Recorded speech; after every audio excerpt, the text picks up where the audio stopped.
E aí galera, tudo bem com vocês? Vamos para mais um giro de notícias com questões importantes que têm movimentado os bastidores do Cruzeiro nos últimos dias. Desde o início eu peço para você deixar o like no vídeo, se inscrever no canal caso ainda não seja inscrito e usar os comentários para deixar a sua opinião sobre cada um dos assuntos. Lembrando que o vídeo é feito com o patrocínio do OneFootball, que é o maior aplicativo sobre futebol do planeta com mais de 20 milhões de downloads. Ele é totalmente gratuito, está disponível tanto para Android quanto para iOS e o link para você baixá-lo está aqui na descrição do vídeo. Beleza? O primeiro assunto é que o Mano Menezes voltou a falar na possibilidade de jogar com Thiago Neves e Rodriguinho juntos aí na formação ideal. Hoje os jogadores disputam uma posição e até se alternam, né, nessa função de meia atacante central, mas o Mano falou que pretende testá-los jogando juntos e vai usar a pausa da Copa América, que vai ser aí no mês de junho, para fazer esses testes em treinamento e eventualmente em jogos também. Pelo andar da carruagem, eu acho muito difícil que dê certo, tá? Especialmente porque nenhum dos dois jogadores tem característica de jogar pelo lado, os dois são jogadores mais lentos, nenhum deles é um cara marcado aí por velocidade. O Rodriguinho até consegue um ritmo melhor nas partidas, mas o Thiago Neves a gente está vendo que está com extrema dificuldade nesse sentido. E além disso, a gente tem que lembrar que o nosso centroavante Fred não é um jogador marcado pela velocidade, e o nosso meia-direita, que é o Robinho, também não é um jogador rápido, né? Então sobraria aí para essa ideia de jogar com Rodriguinho e Thiago Neves, ou tirar o meia que joga pela esquerda, que normalmente é aí o Marquinhos Gabriel, e tem também o David e o Pedro Rocha, e eu acho que esse jogador que atua pela esquerda tem que ser um cara de mais velocidade e mais agressividade. Porque se a gente jogar com 4 jogadores lentos aí nessa função ofensiva,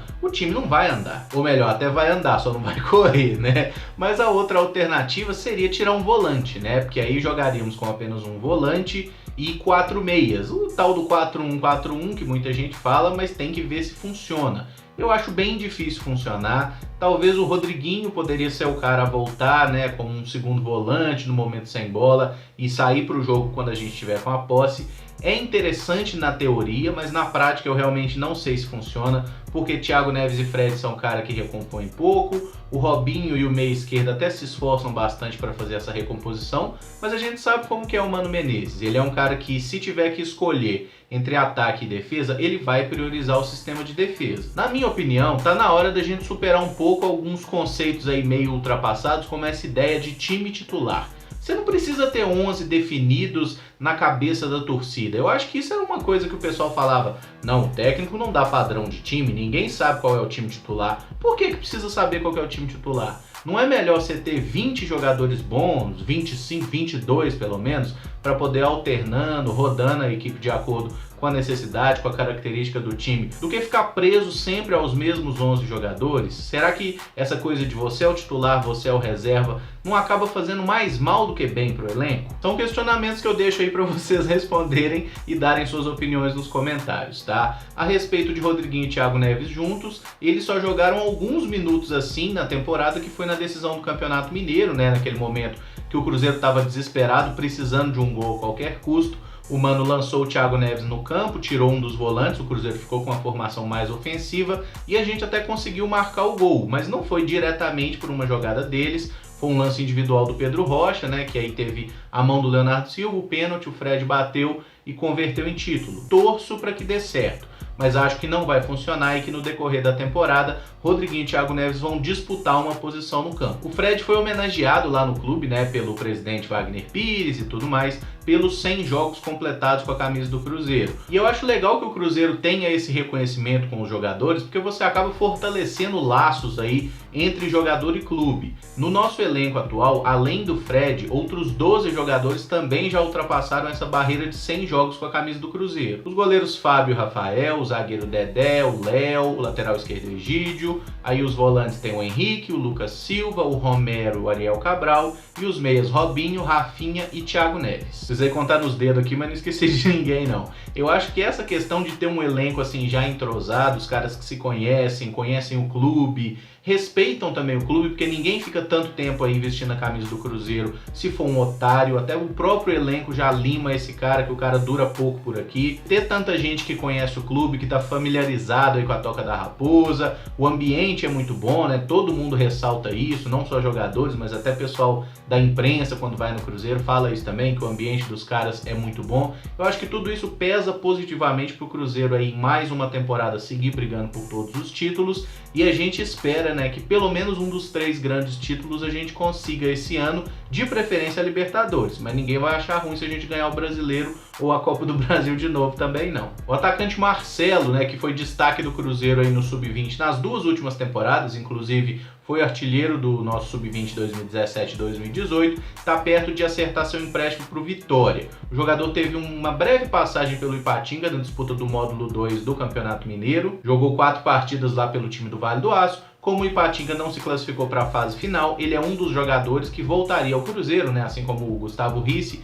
que recentemente foi emprestado lá para o Boa Esporte para a disputa da Série C. O Vitória é um clube que não vive uma boa situação no momento, né? Tá em crise desde o ano passado com o rebaixamento para a Série B do Campeonato Brasileiro, tá em um processo de reformulação, e o treinador lá, o Tencati, pediu a presença do Marcelo. Eu acho que é uma ótima ele jogar no Vitória. É um clube grande, ele vai lidar com pressão de torcida, mas ele vai ter também a oportunidade, né, de relançar seu futebol e voltar a jogar no mais alto nível, porque talento para jogar bola ele já mostrou que tem. Mas a gente sabe também que é difícil imaginar ele tendo oportunidade no Cruzeiro, pelo menos essa temporada, porque a torcida pegou no pé dele, porque o elenco já está fechado, e para aquela função ali de atacante de lado, né, que ano passado era um problema no Cruzeiro, esse ano a gente tem aí até um excesso de jogadores, pensando que para a ponta esquerda, que é o melhor setor do Marcelo, é onde ele mais jogou na base, a gente tem aí o Marquinhos, o Pedro Rocha e o David, além do Rafinha, que é carta branca. Torço para dar certo, para que ele tenha oportunidade de jogar no Vitória e voltar sim ao mais alto nível. É um jogador que eu acho muito interessante, muito bom de bola.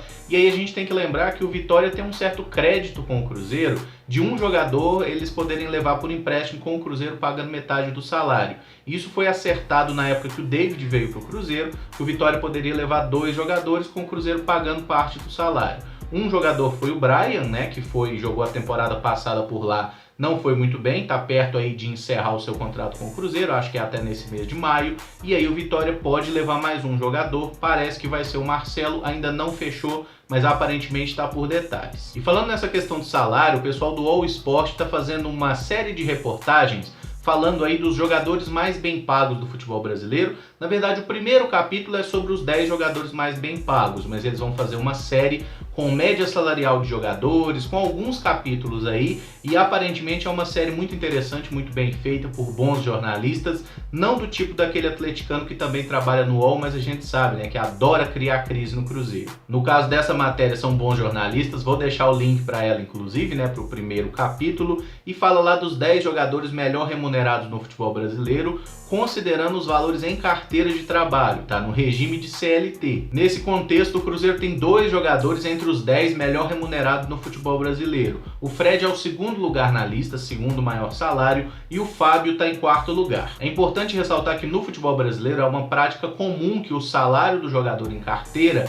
seja inclusive um valor menor, muitos clubes fazem isso, e pagam um valor maior através de bônus de produtividade, direito de imagem, luvas e outras formas assim de certo modo dar uma burlada nessa questão. Não é um procedimento irregular, é uma coisa corriqueira feita por praticamente todos os clubes. O Cruzeiro é um dos poucos que não fazia isso, ou fazia muito pouco na época do Gilvan. Nesse momento eu sinceramente não sei como é, porque eles não abrem muito esse tipo de informação também, e a matéria não traz o valor exato do salário de cada atleta. Foi lá uma decisão editorial deles, mas a gente sabe como que são as coisas, né? Aqui no Brasil ninguém pode falar quanto que ganha, porque senão já tem gente querendo roubar, gente contestando, enfim, é complicado. A gente sabe que vive num país violento e os caras realmente não gostam de abrir esse tipo de informação. Outra coisa importante a se considerar é que através desse pagamento de luvas, de produtividade e tudo mais, tem atletas que ganham muito mais do que Fred e Fábio, por exemplo. O caso do Ricardo Goulart acho que é o mais interessante, porque